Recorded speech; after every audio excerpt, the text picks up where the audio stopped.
Hello guys, welcome to my YouTube channel multi talent A to Z. आज हम आपके लिए एक मोटिवेशनल कहानी लेकर आए हैं जो आपको मोटिवेट करने वाली है। तो चलिए कहानी शुरू करते हैं। यह कहानी एक गांव की है जहां लोग एक दूसरे के सहारे जीने का तरीका सीखते हैं।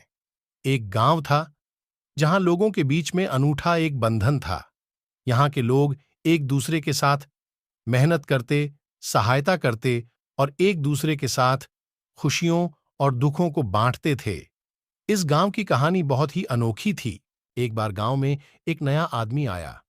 उसका नाम राम था। राम बहुत ही निराशाजनक हालात में आया था।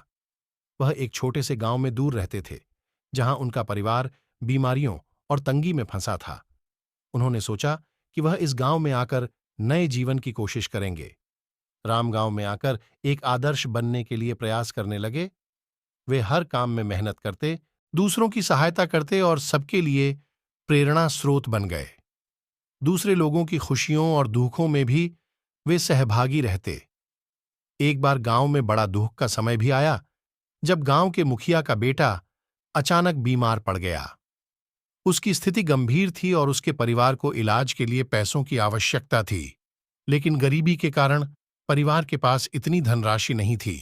जब राम ने इसे सुना, उन्होंने तत्परता से अपनी सभी बचत की राशि का उपयोग करके परिवार की मदद की। वे नहीं चाहते थे कि इस दुखी परिवार को किसी भी हमारी तरह जूझना पड़े। उन्होंने बचत की राशि के साथ साथ दूसरे गांव वालों को भी अपील की और उन्होंने भी उस परिवार की सहायता की। इस आपातकाल में गांव वालों ने एक बड़ी टीम बना ली। सभी ने मेहनत करके और अपने संगठन के साथ मिलकर इलाज के लिए पैसे इकट्ठा किए। थोड़े समय के बाद बेटे का इलाज हुआ और वह पूरी तरह स्वस्थ हो गया। इस घटना के बाद गांव वालों के मदद करने के इरादे एक दूसरे के साथ और भी मजबूत हो गए। यह उनकी सद्भावना, नेकी और सामर्थ्य का परिणाम था।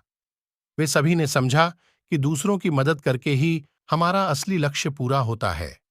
वह गांव अब एक परिवार की तरह था, जहां हर कोई एक दूसरे का सहारा था। यहाँ के लोग अपनी खुशियों और दुखों को साझा करते, एक दूसरे की मदद करते और अपने संघर्षों को साथ में झेलते थे। वे सब मिलकर इस दुनिया में एक सुंदर और समृद्ध जीवन जीने का तरीका सीख गए। अगर कहानी अच्छी लगी हो तो वीडियो को लाइक करके चैनल को सब्सक्राइब कर ले।